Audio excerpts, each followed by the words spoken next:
العلیم من الشیطان اللعین الرجیم بسم اللہ الرحمن الرحیم الحمد للہ وکفی والسلام علی عبادہ الذین اصطفی اما بعد فقد قال اللہ سبحانہ وتعالی فی محکم کتابہ المبین بسم اللہ الرحمن الرحیم والضحیٰ واللیل اذا سجا ما ودعک ربک وما قلی وللآخرۃ خیر لک من الاولی ولسوف یعطیک ربک فترضی الم یجدک یتیما فآوی ووجدک ضالا فہدی ووجدک عائلا فاغنی فاما الیتیم فلا تقہر واما السائل فلا تنہر واما بنعمت ربک فحدث صدق اللہ العظیم۔ عزیزان محترم، سورہ والضحیٰ 11 آیتوں پر مشتمل ہے اور پورے سورے کی تلاوت کا شرف حاصل کیا گیا۔ اس سورہ مبارکہ میں پروردگار عالم نے 2 قسمیں کھا کر پیغمبر اکرم سے گفتگو فرمائی۔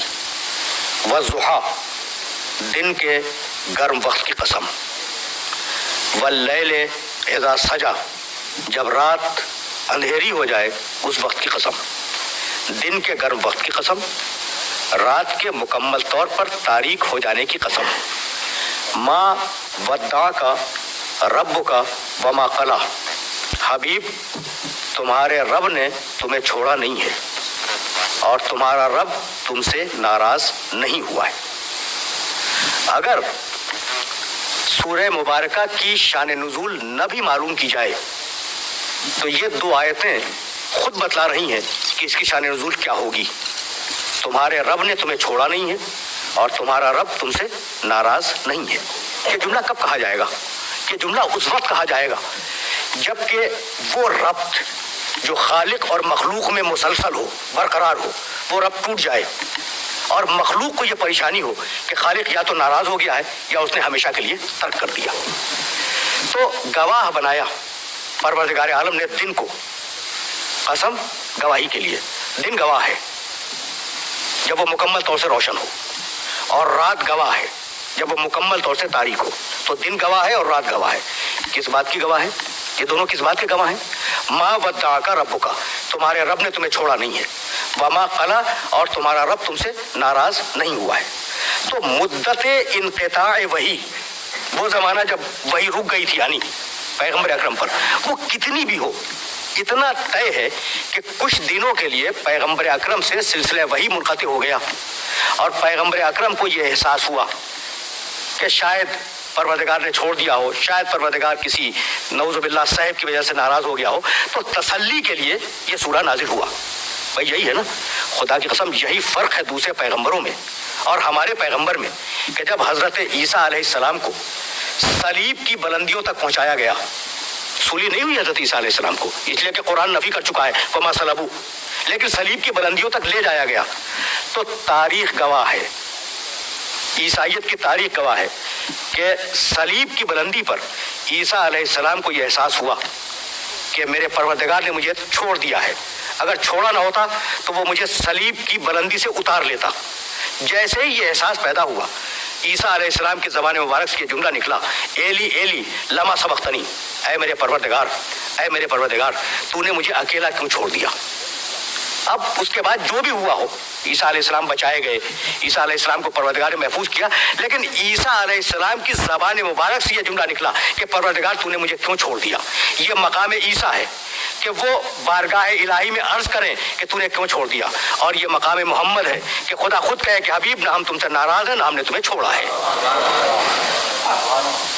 ما ودعک ربک وما قلی، حبیب ہم نے تمہیں چھوڑا نہیں ہے اور حبیب ہم تم سے ناراض نہیں ہیں۔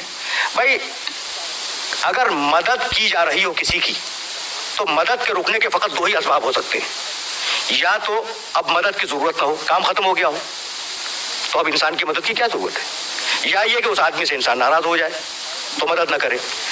پیغمبر اکرم کے سلسلے میں یہ دونوں باتیں درست نہیں ہیں بھائی. کام کا تو آغاز ہے نا, یہ ابتدائے نبوت کے زمانے کی وہی ہے. تو ابھی تو پیغمبر اکرم نے کام شروع کیا ہے, ختم تو نہیں ہوا کہ پیغمبر اکرم کو اللہ ان کا چھوڑ دے. اور پیغمبر اکرم محبوب ہے اللہ کے, وہ ناراض بھی نہیں ہے. تو حبیب یہ جو ہم نے تمہیں چھوڑا ہوا ہے اس کی مصلحت کچھ اور ہے, اور اسی لیے ہم دن کو اور رات کو گواہ بنا رہے ہیں. بھائی اگر اس پورے عرض پر مسلسل دن رہے تو انسان تھک جائے, یعنی کام کر کے نہیں, دن کو دیکھ کے تھک جائے, اس کے اعصاب ٹوٹ جائیں اور ہر وقت یہ خوف سوار رہے کہ مجھے کام کرنا ہوگا. اور اگر اس زمین پر مسلسل رات رہے تو انسان ڈل ہو جائے, انسان کے اعصاب رخوت اور سستی کا شکار ہو جائے.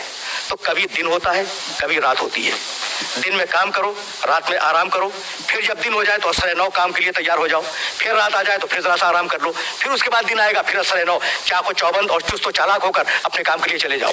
تو ہم نے دن کو اور رات کو حبیب گواہ بنایا ہے کہ ہم اگر مسلسل تمہارے اوپر وحی کے نزول کو جاری رکھتے تو دن کی کیفیت میں تمہارے اعصاب ٹوٹ جاتے.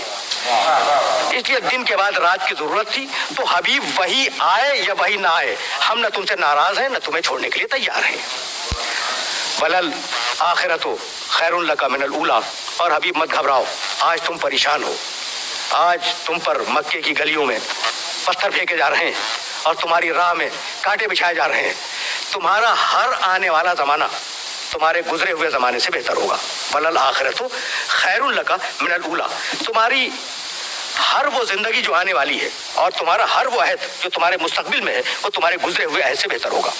ولسوف یعطیک ربک فترضی. اور حبیب مت گھبراؤ, ہم نے تو تمہیں ابھی نعمتیں دینی شروع کی ہیں. اتنی نعمتیں ہم تمہیں عطا کریں گے, اتنی نعمتیں عطا کریں گے کہ تم ہم سے راضی ہو جاؤ گے. یعنی ساری دنیا اس کام پر لگی ہوئی ہے کہ اللہ کو اپنے آپ سے راضی کر لے, اور اللہ کو اس بات کی فکر ہے کہ ہمارا محبوب ہم سے راضی ہو جائے. یہ فرق ہے دنیا میں اور پیغمبر اکرم میں. وَلَسَوْفَ یُعْطِیکَ رَبُّکَ فَتَرْضَیٰ. حبیب ہم تمہیں اتنی نعمتیں عطا کریں گے کہ تم راضی ہو جاؤ. اب اگر تم یہ چاہو گے دنیاوی نعمت میں کہ جہاں تک تمہارا پیغام جائے لوگ ہدایت کو قبول کرتے چلے جائیں, تو حبیب ہم تمہیں یہ نعمت دیں گے. بسم اللہ الرحمن الرحیم. اذا جاء نصر اللہ والفتح ورأیت الناس یدخلون فی دین اللہ افواجا. حبیب ایک زمانہ وہ آئے گا جب تم دیکھو گے کہ لوگ فوج در فوج دین الہی میں داخل ہو رہے ہیں. تو اگر تم یہ چاہو گے کہ دنیا تمہاری ہدایت کے تابع ہو جائے تو حبیب ہم وہ بھی دے کر تمہیں راضی کریں گے.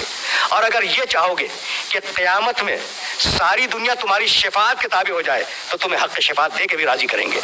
اس لیے کہ ہم نے یہ طے کیا ہے کہ ہم تمہیں راضی کریں گے.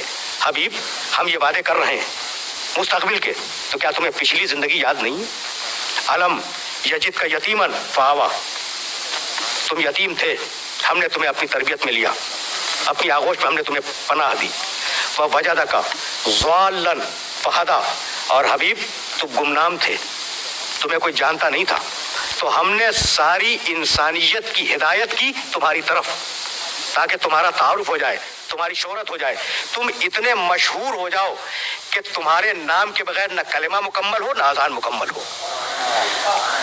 تو حبیب تم یتیم تھے, ہم نے تمہاری تربیت کی. حبیب تم گمنام تھے, ہم نے تمہارا تعارف کرایا.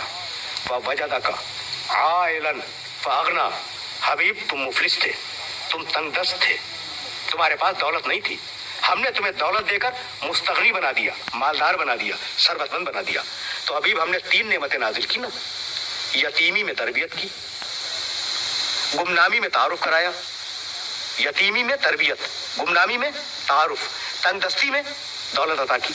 تو حبیب اب ان تینوں نعمتوں کا شکرانہ یہ ہے کہ اگر یتیم آ جائے تو اس کے ساتھ سختی سے پیش نہ آنا, اگر سائل آ جائے تو اسے ڈانٹ کے بات نہ کرنا.